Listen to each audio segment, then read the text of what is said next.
4 tipos de vestes de Deus para o homem. Uau, legal! Aí temos lá, vestes de salvação, Uma visão boa. vestes vestes de poder. Tô dando aqui um exemplo, entendeu? E aí tem um lá que tem assim, vestes nupciais. Aí a gente vai encontrar vestes nupciais, tá? Beleza. Eu sei que no decorrer daquele assunto, eu coloquei uma referência lá de Zacarias capítulo 3, versículo 3. E o texto diz assim, ó: porque Josué estava em pé diante do anjo, mas vestido com trajes sujos. Cara, quem é esse homem que está em pé diante de Deus com vestido de trajes sujos? Rapaz. Cara a cara, mas com a roupa suja. E aí, cara, o Mário, eu ficava assim, cara, eu parado assim, meu Deus, eu não tenho condições de escrever isso aqui, Senhor. Isso aqui é muito simples, não dá para escrever isso aqui, não. Isso aqui é algo que não tem lógico de eu escrever isso, Senhor. E eu tinha vontade de fazer daquilo tipo uma espécie de sermonário também. Sim. O pastor Gilmar Santos me inspirou, graças a ele. Tem que agradecer a ele por essa inspiração.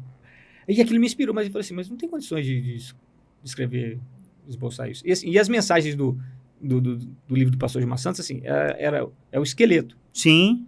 Ele te dá ali o esqueleto, ele te dá os temas, inclusive essa mensagem de Atos 1:8, porque missões está lá. Sim. Mas só tem assim, os tópicos e tal, assim, te dá o esqueleto básico. Não tem nada comentado, assim. Ele não te dá uma estrutura completa, né? Mas te dá ali um esqueleto dela, um esboço. Exatamente. Aí, só que eu queria fazer um negócio diferente. Eu falei assim, não, se eu fizer, eu vou escrever como se eu estivesse realmente pregando mesmo. Uau.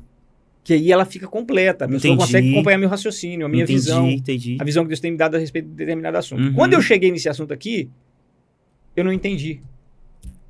Aí eu fiquei perguntando para Deus, por que esse da veste suja, né? Se tava vestido de veste suja. A gente tá falando aqui do evangelho que não salva. Que não salva. Isso aqui parece que não tem nada a ver, mas... Aguenta aí. Espera que a gente chega lá. Devagarzinho que a gente tá cozinhando feijão. Devagar. Boa essa fala, cozinhando feijão. Então, veja só, a gente vai preparando o caminho, né? Sim.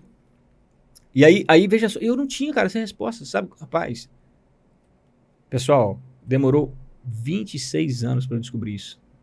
Caraca! Entendeu que acho que eu faço do dia pra noite, dependendo das coisas. 26 anos, cara. Que isso, cara? E aí, quando o Senhor me deu a ideia de fazer, de montar o livro, e eu estava orando, pedindo a Deus me dar uma direção, e o Senhor falou comigo assim... Caraca! Faça em forma de diálogo. Bate-papo. Aí eu levantei. Botei a mão na cabeça assim, ó. E comecei assim a glorificar a Deus, a chorar, sentir a presença de Deus. Já sei, fiquei feliz com a ideia. Claro! Então, como é que o livro se desenrola? Em forma de diálogo. É o encontro do pastor Jesaías com um jovem aspirante. O pastor Jesaías hoje com um jovem aspirante lá de trás. Com um jovem de 17 anos.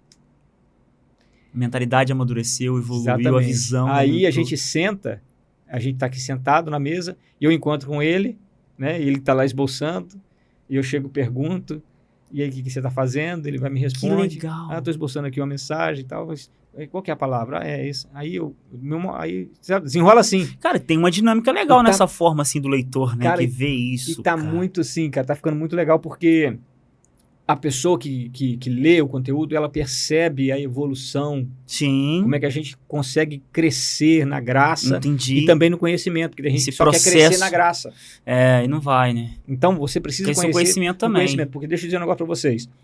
O seu relacionamento com Deus, ele só vai no nível do seu conhecimento. Uau. Então você conhece, né? Então, Deus não vai atropelar o seu conhecimento, o conhecimento que você tem dele. Tem muita gente que fala contra a teologia. Porque teologia é isso, porque teologia é aquilo.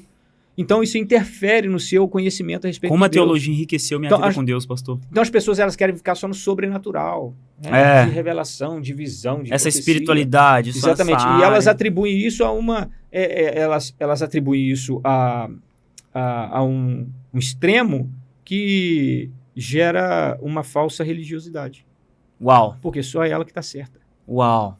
Então, se você apresentar para ela um texto bíblico que desmonta essa visão que ela fala que teve, ela não acredita. Ela não acredita. Ela não vai. Então a teologia ela entra para equilibrar isso. E as pessoas não entendem isso. Não conseguem entender isso. Muito bem. Aí demorou esse tempo todo para eu descobrir, cara. 26 anos.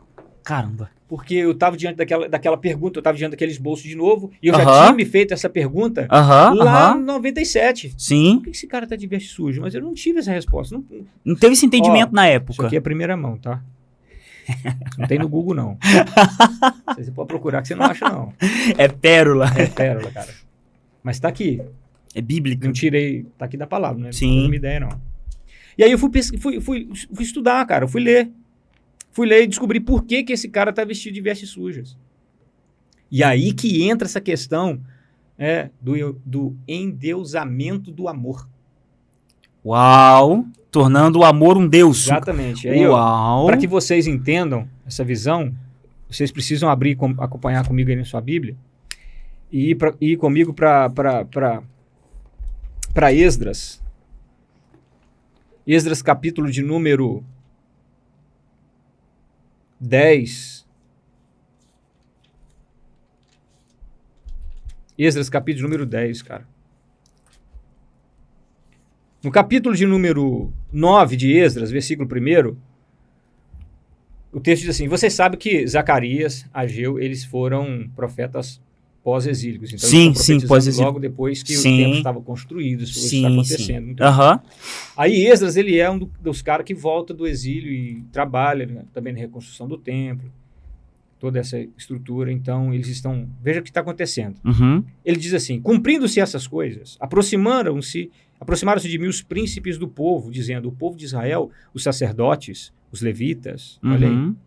aproximaram dele os sacerdotes, os levitas, e eles disseram assim: não se separaram dos povos das terras contíguas. Ou seja, eles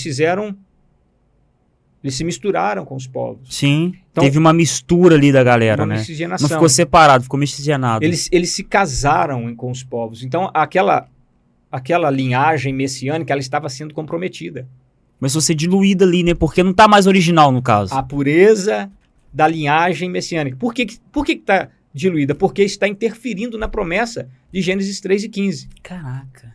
Porque qual é a promessa de Gênesis 3 e 15? Caraca, que visão. Que o Senhor colocaria inimizade entre o homem e a serpente. E a serpente, aham. Mas da semente da mulher, embora a serpente ferisse o seu calcanhar, Viria alguém. nasceria um que esmagaria a sua A cabeça. cabeça da serpente. Então, o que está acontecendo aqui é uma estratégia maligna para interferir naquela promessa de Gênesis 3 e 15. Uau. Para tentar tirar a linhagem Entendi. messiânica. Entendi. A linhagem do Messias, né? Uhum.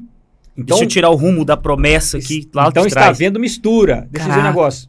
O diabo, ele quer que você se misture para que a promessa de Deus se perca na sua vida. Opa! Pegou? Isso é senha, hein? Pegou aí? Caraca. Então veja só.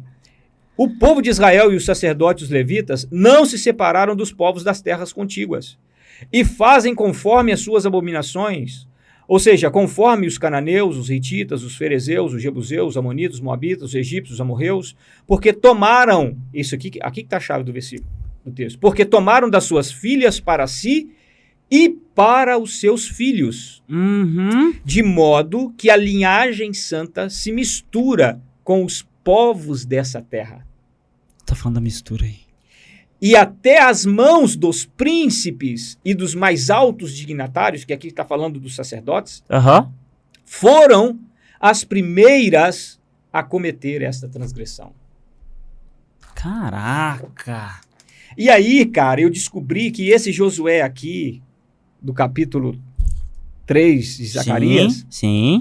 ele aparece também no livro de Esdras.